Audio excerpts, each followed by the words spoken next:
So far, we haven't been there. And if these mayors go out and if Serbian parallel structures will enter these municipalities, what will happen? Well, this is a bit theoretical, and there are ways to prevent that.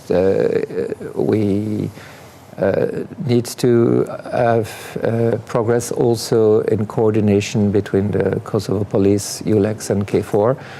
There were times where it was good, and right now there is capacity of improvement, to put it in a diplomatic way. It can be improved. It's not as good as it used to be, the coordination.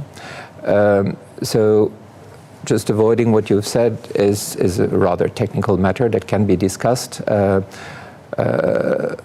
Also, actually, it's basically one mayor in Leposavic, and there is sort of a disproportion between this one-man issue triggering all these negative measures that we've been talking about. I do not see that as an act of courageous resistance. It's a symbolic measure of his, which is not helping to achieve concrete things for the citizens of Leposavic. So our opinion and request is that, like the mayors of Zvečan and Zubin Potok, he finds other premises, because again, his staying in the building is just a symbolic act, which is making things complicated.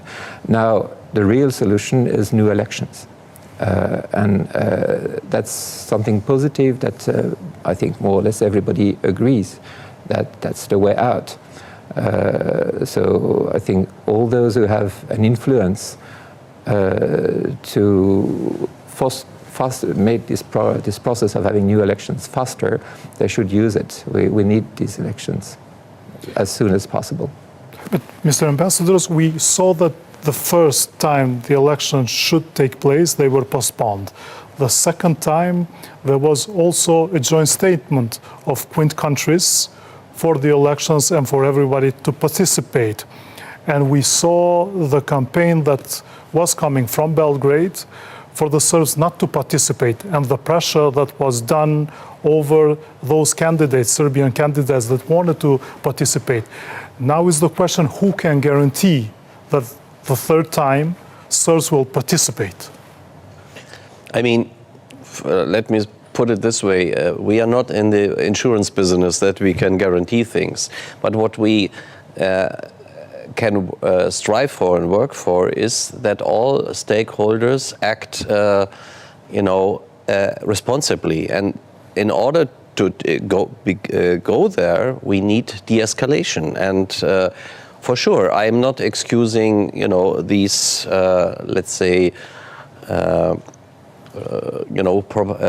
these steps by Belgrade, which were sure, against the spirit.